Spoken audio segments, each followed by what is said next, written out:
Shri P V Sreenijan പെട്ടെന്ന്.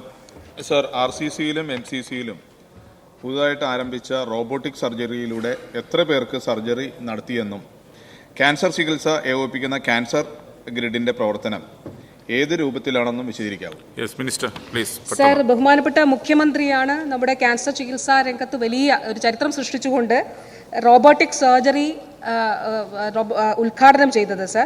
Sir ഇവിടെ അതായത് മാർച്ച് മാസം 1-ാം തീയതി വരെ സർ RCCയിൽ 81ഓളം റോബോട്ടിക് സർജറികളാണ് ചെയ്തിട്ടുള്ളത്.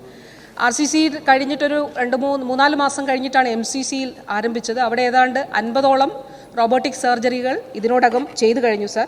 ഇതിൽ ഗൈനക് വിഭാഗം, യൂറോളജി വിഭാഗം, ഗാസ്ട്രോഎൻട്രോളജി വിഭാഗം തുടങ്ങിയ സർജറികൾ നടത്തുന്നുണ്ട് സർ. അതിൽ വളരെ ആശ്വാസകരമായിട്ടുള്ള ഒരു കാര്യം ഉണ്ട് സർ. സംസ്ഥാന ആരോഗ്യ വകുപ്പിൻ്റെ ചരിത്രത്തിൽ ആദ്യമായി ഒരു പീഡിയാട്രിക് ഓങ്കോളജി കേസ് സർ അത് റോബോട്ടിക് സർജറി ചെയ്തു. ഫെബ്രുവരി മാസം 27-ാം തീയതി സക്സസ്ഫുൾ ആയിരുന്നു സർ.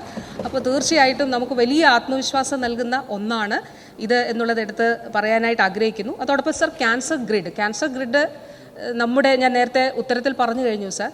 നമ്മുടെ സൗകര്യങ്ങളെ സംബന്ധിച്ചിട്ടുള്ള കാര്യത്തിൽ അത് നമുക്ക് ആക്സസ് ചെയ്യാൻ കഴിയുന്നതാണ്, പുറത്തുനിന്ന് ഒരാൾക്കും ആക്സസ് ചെയ്യാൻ കഴിയുന്നതാണ്. അത് പ്രസിദ്ധീകരിച്ചിട്ടുണ്ട് സർ. ബഹുമാനപ്പെട്ട CM കഴിഞ്ഞ ദിവസം അത് പബ്ലിഷ് ചെയ്തിരുന്നു.